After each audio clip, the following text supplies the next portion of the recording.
Hey guys, how's it going? It's Al, week 13 on DraftKings. Working our way through the season. We're into December now this week. It actually starts the Sunday right after Thanksgiving, as we saw last week with Derrick Henry piling up yards and piling up points. We're going to see if we can fit him into a first look lineup here on DraftKings for week 13. Thank you guys for joining the show. Once again, drop a like on the video, subscribe to the channel, ring the notifications bell, leave a reply. Anything that you click that costs you absolutely $0 to do so helps the channel in ways that you can't even imagine. So thank you guys for being here day after day and watching the videos, week after week watching the videos, dropping likes, leaving comments, interacting, and all that stuff. I appreciate you guys more than you can even imagine. If you wanted to get more involved, we do have a Discord channel that is approaching 5,000 members at this point. There's a link in the description down below. There are free channels in there if you wanted to stay on the free side of things, but the sub only channels, you now can join this channel on YouTube and become a channel member. You'll get a nice little VIP badge next to your name when you leave replies. You will also get some of the best emotes that exist anywhere on YouTube or twitch.tv. And as we get more people, I will keep adding more emotes to the channel. We already have a solid amount of subs here on YouTube, or sorry, channel members here on YouTube. If you take your YouTube channel membership over to our Discord channel, go to the instructions folder. You can link Discord to YouTube, and then a whole bunch of VIP sub-only channels will be there. That's where you're going to get better at daily fantasy, by surrounding yourself with like-minded individuals. We're trying to get better every single day of the NFL season, and once NBA gets here, very important if you're going to be playing NBA fantasy to get into those channels as well.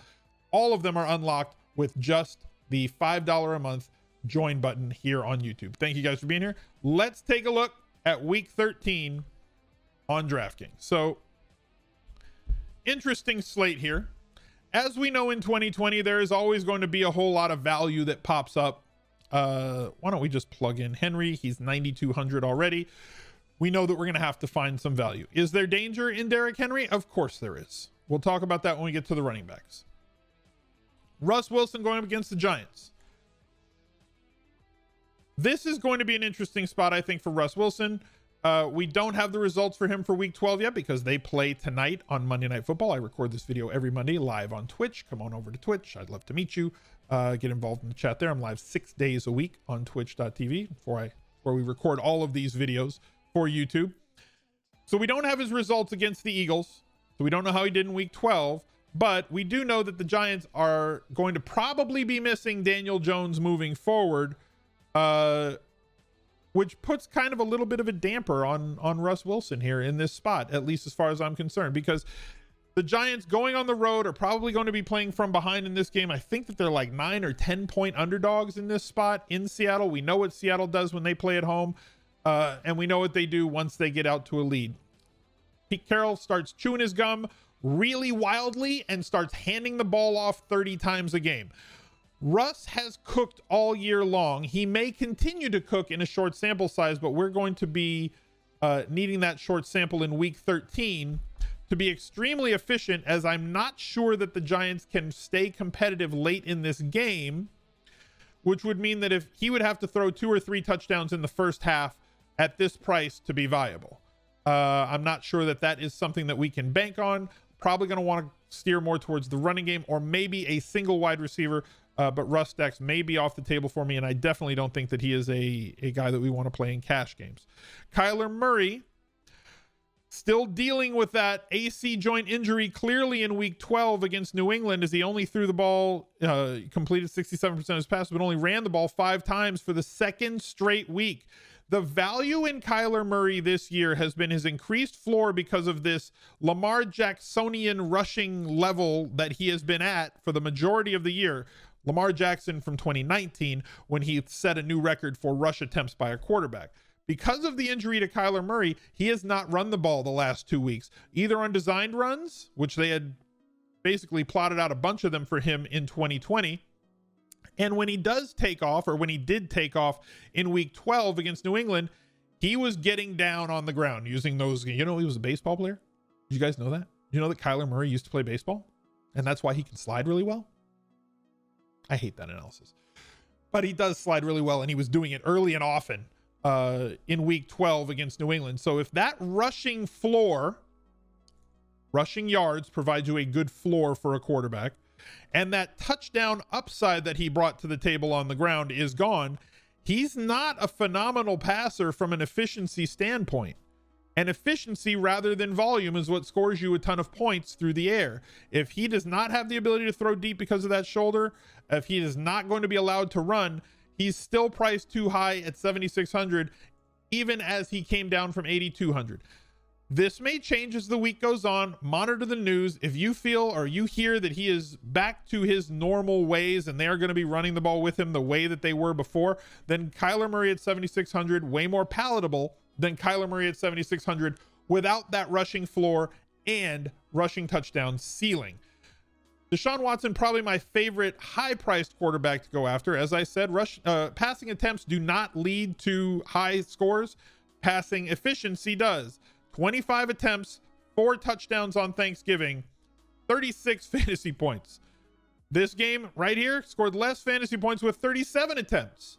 So efficiency is what drives fantasy scoring for quarterbacks, not just attempts. And Deshaun Watson has been outstanding this year, especially after leaving this first triangle of death 3 weeks, where he basically has posted over 25 or 24 DraftKings points every week except for week 10 against Cleveland when there were 40-mile-an-hour winds. So playing at home against Indy, we're going to have to monitor the status of Indy's D-line, because without Buckner, Derrick Henry went nuts against them. With Buckner, they're allowing like 3 yards per rush attempt. Without Buckner, they're allowing like 5.5 rush yards per attempt. They are not the same defense once you take them out. It reminds me a couple of years ago when the Bears had the best defense in the league. They were just death to opposing running backs. They lost their middle linebacker, and they lost, I think it was Hicks on their D-line. And it turned him into somebody that we wanted to target. Same thing kind of happened to Indy, but we're not really going to be streaming running backs from Houston, because Duke Johnson, even in the absence of David Johnson, has not piled up rushing attempts, even though he did pay off for us on Thanksgiving. So everything flows through Deshaun Watson with this offense. Aaron Rodgers going up against Philly at 6,800. Again, high efficiency quarterback, one of the best efficiency quarterbacks of all time, and him and Russ Wilson, the highest efficiency quarterbacks of this era, now gets to face Philly, who, despite Darius Slay's best efforts, really not stopping anybody. And with the high turnover prone, or as high turnover prone as that offense has been so far this season, we're going to see how much Jalen Hurts is involved on Monday Night Football, if he's going to wrest the job completely from Carson Wentz, or if it's just going to be kind of a shuttling quarterback thing, or if they're just going to work him in for a few snaps. We don't know yet. Monday Night Football has not happened yet. So as we get the data from that game and we know how many snaps guys are going to play and think about it moving forward, we'll adjust to that. But the Packers do have one of the higher team totals on this slate. They are playing at home. The game total in that game, I think, is 48.5. So Aaron Rodgers, most of their touchdowns should come through the air as usual. Same with Ben Roethlisberger, as they've gone to more of a high passing, low volume rushing offense. Taysom Hill, I know I'm going to be asked a million questions about Taysom Hill, but like, again, his scoring upside comes from his efficiency levels through the air. He has still not thrown a touchdown in the NFL. He did rush for 2 touchdowns each of the last 2 weeks, which has buoyed his floor. But we kind of saw what happens. If he's going to run it 10 times a game, that's awesome for his floor. Because again, 44 yards, that's 4.4 DraftKings points, 49 yards in week 11 against Atlanta, who they face again this week, and will now have more of an idea of how they want to defend Taysom Hill, as opposed to the first time when they really did not know what he was going to do. 4.9 points on the ground, 12 points on rushing touchdowns. Rushing touchdowns are fluky. If they get inside the 5, the Saints are going to run Taysom Hill, but they also have 2 other pretty talented running backs on this team who, if they take those inside the 5 carries away from Taysom Hill, or if Taysom Hill hands it off to them and they happen to score and he doesn't get these rushing touchdowns, Taysom Hill has a very realistic 10 or 11 point floor without rushing touchdowns. So it's scary at 6,300. There's more danger in Taysom Hill than other players that are around him. As we get down to more cheaper quarterbacks, as I said, Daniel Jones is questionable for this week. Jordan Ronan says that he has got a pretty bad hamstring injury and it may force him to miss some time. If he misses this week, Colt McCoy is the quarterback. We have Mitch Trubisky going up against the going up against the Detroit Lions, who have been a sieve recently as they seem to have quit, although firing their coach might change things. But somebody who has been pretty solid despite what other people want to believe, and has a great matchup here, has been Kirk Cousins, who I will assume is going to get Adam Thielen back off of the COVID list. And Jefferson has been outstanding. His tight ends are good enough, and we're seeing great touchdown efficiency from him the last 4 weeks, reaching the 300-yard bonus 2 times, challenging for it against Chicago, and Jacksonville has been a team that we can attack. At 6,400, we need about 18 to 24 points out of Kirk Cousins. I believe that we can get there. He's averaging 19.4 on the season, but over the past 4 weeks, closer to 24 points, which would 4x his salary. I'm going to plug Kirk Cousins here and realize that if you're playing a quarterback in cash games, you don't have to stack the quarterback with a pass catcher. That's more of a tournament strategy. We're trying to plug as much points per dollar as we can into these lineups. If you want to fade Kirk Cousins, go with another quarterback, and you want to jump back on Dalvin Cook because everybody might pivot away from him after the bad game, I don't think people are going to pivot away from him as much as people are going to want to pretend. And we've always got value at wide receiver. Dalvin Cook is just fine. Again, a 5-box running back playing at home and favored. 20 plus 20 plus touch expectation is involved in the passing game with 4 or more catches in each of the last 3 games, and second in the league in terms of inside the 5 carries. Massive touchdown possibility every time he takes the field, with 14 of them on the season. And we've seen him absolutely smash slates more than once. So if you want to go with him, that's fine. Derrick Henry up against Cleveland is where I'm going to hang my hat this week. For first look, I understand that there is more danger on DraftKings going with Derrick Henry because he is not as involved in the passing game as other running backs have been and are. However, Derrick Henry does have more possibility of 25 plus carries than any other running back on any slate. He also has the highest probability of going for 130 and 2 touchdowns of any running back on any slate. That means that he has the highest probability of 28 plus DraftKings points every single week. Playing at home, favored, another 5-box running back here, 300 less than Dalvin Cook. I understand if you want to go with Cook. For the purposes of this video, I'm going to go with Derrick Henry. Looking at a few other running backs that we've seen on the other side of that Minnesota game. Doesn't matter if they win, doesn't matter if they lose. James Robinson is going to get his 25 touches. At 7,300, he's now been beefed up to where he should be. I think this is more of a fair price at 7,300 as opposed to being in the low 6s where he was just a easy value play for us, especially against Cleveland last week without Myles Garrett. We'll see if Myles Garrett comes back this week. Josh Jacobs may miss against the Jets. We'll see. He had a sprained ankle in that blowout loss against Atlanta. If he misses, Booker becomes kind of an instant value play at 5,500 against the Jets. Again, you're going to get the 8th Rothstein stuff. I don't know. The Raiders, we just saw them traveling across the country to play an early game against an East Coast team. You're going to get that again this week. Kind of ignore that noise. It just kind of is what it is, but he's a value play that we can at least target. Aaron Jones at home, favored, high total, like it. Austin Ekeler saw a ridiculous amount of volume. 16 targets is probably not what this Chargers offense wants to do moving forward. Austin Ekeler, in a perfect world, in this offense, with Herbert, with Allen, with Henry, should probably get 7 to 10 targets a game. Allen should get 10 plus targets. Hunter Henry should get 7 to 10 targets. That's where most of the usage on this passing attack should consolidate, and then you take shots down the field to guide, and you take shots everywhere else. This was an anomaly. This was absurd. Even without this sort of usage, Austin Ekeler at 7,100 is going to be extremely useful for us. When you add to the fact that he got the inside the 5 carries, including a ridiculous inside the 5 carry when they caught that Hail Mary at the end of the game. Like, what were the Chargers coaches doing in that game? I don't know what even to think. There is one great spot that we can look at, and it's right here. David Montgomery I know you just threw up a little bit in your mouth. I know. It's all right. Get a drink. Wash it out. Detroit has been the team that we have streamed running backs against all season.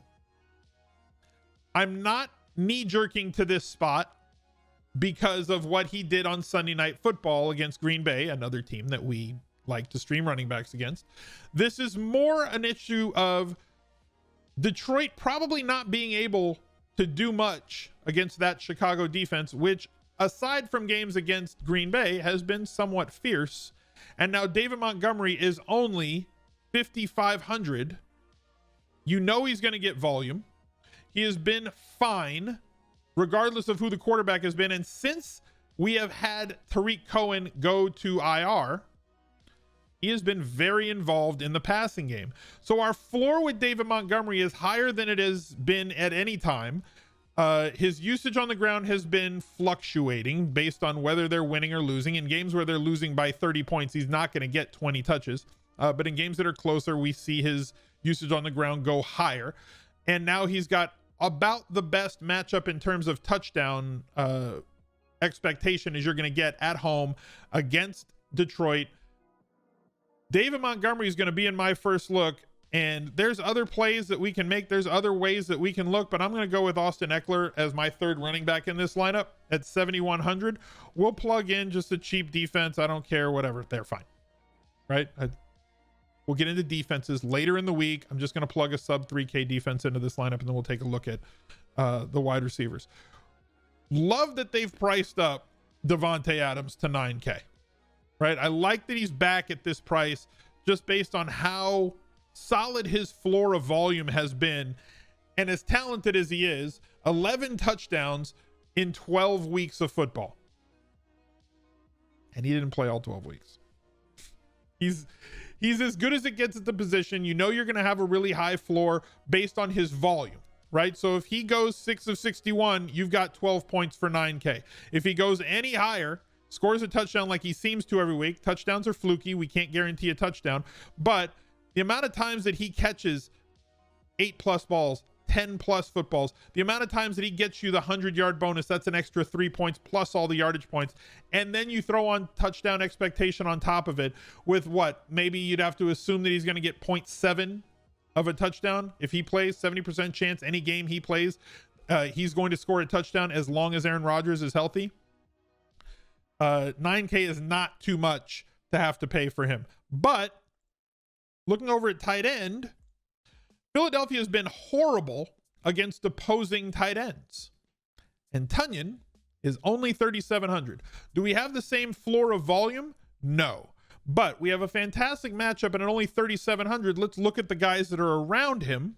And we do have, I think we have inflated touchdown expectation with him. We have the redacted one, the man whose name shall not be spoken, but who has seen really good routes run, the most in the league, not getting targeted all that much. But when he gets targeted, it is in the red zone. So at least there's that upside of possibly scoring a touchdown, but he's only 300 less than Tonyan. We have Trey Burton, not getting the same volume or similar volume to what Tunyan's getting. Scoring touchdowns, but again, similarly boom or bust. Jared Cook doesn't really have a quarterback that can throw the ball. Kyle Rudolph had himself a really solid day as everybody was missing off of Minnesota, but now without everybody missing, with Thielen on his way back, we would assume this week if he can get a negative test, great. Seattle's tight ends, not excited to play Disley, not excited to play Hollister, although they are cheaper. We'll see how that pans out on Monday Night Football again. That might blow things up because Philly has been so bad against opposing tight ends. We have Goddard at 4,300, which is 600 more with similar volume. Hunter Henry is probably one of my favorite guys on this slate at tight end, as he has been for the last few weeks. He is going to be as consistent as we can get. And he just needed to get some touchdown regression going his way because the volume overall, the yardage and the usage in the red zone and end zone had meant that he had been touchdown unlucky so far this season. He has been really good for us on a targets per game basis. 8, 8, 7, 4 against Tampa Bay, fine. 4 against Denver, fine. 8, 7, 7, 6, 7, 10. We can lock in a good amount of volume with him at 4,800. Ingram's going to fluctuate up and down, and he's going to bounce on a really big week last week as he had a fantastic game with 9 targets, bouncing back from that anomaly 3 against Philly in a great matchup. That was unfortunate. They did target him downfield, but now if Daniel Jones is a question mark, I don't want to pay $4,900 for him. TJ Hawkinson back up to 5,000, and Waller at 6,100 off of the egg that he laid now gets the Jets. But for me, tight end is about the Funyun, Robert Tonyan. That leaves us $5,200 to spend at wide receiver. Let's look for a value play that we can find down in here. And I don't know that there's all that many this week, or at least not as many as there have been in past weeks. So under 3K. Andy Isabella, don't know if he's going to have the same situation this week. If Larry Fitzgerald is back, he did run in the slot. He did get 6 targets. I had him pegged for 5, so we were close to that. He does bring upside with him. I hate the fact that he always catches everything with his body. That's just you have hands, use them instead of, it's always here, which on contested catches a lot of times means that he doesn't come down with it. But like if he's that far ahead, as long as he catches it, great. But if he's playing in the slot, there's not as many opportunities down the field. The Rams, if Larry Fitzgerald is out, the Rams are a very tough defense that have not allowed any pass catcher to score 20 points. We don't need 20 points from Andy Isabella. And if he lines up in the slot with the volume that he should theoretically get in there, and the Rams tougher on the outside than they are against inside wide receivers, Andy Isabella at 3,200, if Larry Fitzgerald is out, is also in play this week, but temper your expectations. Mooney, I'm hesitant to go with 2 Bears. Right? Do you want 2 Bears in your lineup? I think Mooney is underpriced at 3,400. Okay, I really do. And if we have 2 Bears in this lineup, I don't think that it's all that the way that I want to go with it. So I'm going to avoid it, but I do want to mention early in the week that he is somebody that I think we should be targeting this week, as he left a lot of air yards on the table, and his target share has remained pretty consistent, though his price has not gone up, as the DraftKings seems to be pricing players up based on whether or not they score touchdowns this year, and volume is not the predictor of what's going to drive their price. But like the fact that his price has gone down from like 3,800 to 3,400, for me, he appears to be a really solid value this week. Greg Ward at 3,400, not thrilled. Jakeem Grant saw a dip in volume with the return of Fitzgerald as opposed to Tua. He's 3,500. Chad Beebe, no thank you. Zach Pascal, no. Equanimous St. Brown would be somebody that I would be interested in a little bit if Lazard misses this game with that ridiculous hit that he took. There's just not much down here, right? Keelan Cole was very high targeted value play this week. He disappointed with only 6 targets. People were projecting him for much higher. Colin Johnson did get 8 targets in that game. Somewhat interesting. Higgins, 2 targets. Like, we're just not getting the volume that we saw before from these spots. But this is where the volume for these value players comes back into play. Denzel Mims against the Raiders did see 8 targets. There was question of whether he would get as many targets as he got from Joe Flacco once Sam Darnold was back into the offense. They are just going to throw this kid the ball. He has finally been priced up to 4,100. If he can happen to latch on to a long touchdown, great. Because he is a high ADOT player. They do target him way down the field. That means that those 8 targets, he's not going to ever catch like 7 of 8. Because he's not being utilized on the short and underneath routes. He's being utilized as a downfield guy. So I'm not against using him. Same thing goes for Josh Reynolds at 4,200. We got a really good floor of targets for him pretty much every single week. And he has the highest ADOT of any of the Rams receivers, bouncing back off of a bad week. And we know that Arizona tougher against outside receivers than they are inside receivers, and they're tougher on short range than they are long range. So you could go that route. I'm going to go with Mims again at 4,100. And that leaves me with 5,800 to go for 2 wide receivers. Can't really afford these guys unless I want to go double value. I have 11.7. So if I go like up to here for Hopkins or AJ Brown at 7,600, probably not going to put AJ Brown into a lineup with Derrick Henry. I know that they're not correlated with one another. They're stealing touchdowns from one another, but both can definitely get there in one game. Not something I would do in cash tournaments. I'm more okay with that. I'm more forgiving of that in special situations. Jefferson, his price has come up, obviously, based on the volume that he's seen and the production that he has shown us. 3 touchdowns in the last couple weeks has boosted him all the way up to 6,900. But now with Thielen back, and this team does tend to move to way more towards Thielen in the red zone and the end zone, one of the league leaders in both of those categories. When he's on the field, with him out, they pivoted more to Jefferson. Jefferson going to be more of a boomer bust play. McLaurin, high floor. I wish he had more access to a ceiling. This is a really tough matchup for him. His quarterbacks just have not allowed him to do so. People are saying, like, PFF guys that really look at game film and metrics and everything else, like, they're convinced that Terry McLaurin may be one of the top 3 wide receivers in the league on talent alone at this point. But quarterbacks matter. And if his quarterbacks can't get him the ball, this is kind of where he's lived. This is going to be a great contrarian spot this week in tournaments, I feel, and a great correlation play as a bringback for some players on Pittsburgh's side. And speaking of them, every game that Diontae Johnson has finished, he has been a superstar on DraftKings, and he's only 6,500. I basically said last week that Diontae Johnson is, at this point in the season, what Keenan Allen was earlier in the season, where Keenan Allen was 62, 61, 6,300. And now Diontae Johnson has been 52, 59, now 6,500.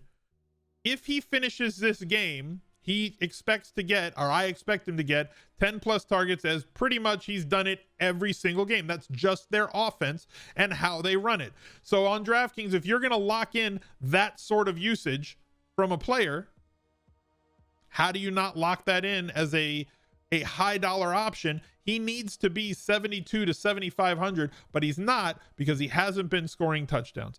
In this mid-range, we have other players we can look at. Brandin Cooks at 5,600 has been extremely solid, both based on volume and upside.